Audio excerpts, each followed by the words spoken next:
சமீபத்தில் சென்னையிலிருந்து மதுரைக்கு சென்ற தனியார் சொகுசு பேருந்து விழுப்புரம் மாவட்டம் விக்கிரவாண்டி அருகே அதிகாலை 2:55 மணி அளவில் ஆற்றுப்பாலத்தில் மோதி விபத்துக்குள்ளானது. இதில் பேருந்தில் பயணித்த 40க்கும் மேற்பட்ட பயணிகள் காயமடைந்தனர். உயிரிழப்பு எதுவும் ஏற்படவில்லை. விக்கிரவாண்டி அருகே பேரணி எனும் இடத்தில் சங்கராபரணி ஆற்றின் மேம்பாலத்தில் மீது ஏறியபோது அங்குள்ள பக்கவாட்டு தடுப்புச் சுவரில் மிக பலமாக பேருந்து மோதியது. மோதிய வேகத்தில் பேருந்தின் முன்பகுதி தடுப்புக் கட்டையை உடைத்துக் கொண்டு பாலத்திற்கு வெளியே சென்றது. பேருந்து ஆற்றிற்குள் விழாமல் பாலத்தின் இரும்பு கம்பிகள் மற்றும் சிமெண்ட் கட்டைகளுக்கு இடையில் சிக்கி அந்தரத்தில் ஆபத்தான நிலையில் தொங்கியது.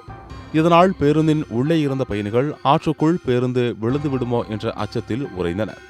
தகவலறிந்து சம்பவ இடத்திற்கு விரைந்து சென்ற போலீசார் பேருந்தின் எமர்ஜென்சி எக்ஸிட் வழியே பயணிகளை வெளியேற்றி அவர்களை சிகிச்சைக்காக விழுப்புரம் அரசு மருத்துவக் கல்லூரி மருத்துவமனைக்கு அனுப்பி வைத்தனர். இந்த சம்பவம் அப்பகுதியில் மிகுந்த பரபரப்பை ஏற்படுத்தியது. இந்த நிலையில் பேருந்து ஓட்டுநர் அரவிந்தன் தூக்க கலக்கத்தில் அதிவேகமாக பேருந்தை இயக்கியதே விபத்திற்கு காரணம் என்று விசாரணையில் தெரிய வந்துள்ளது. இது தொடர்பான வீடியோ தற்போது சமூக வலைதளங்களில் வைரலாகி வருகிறது.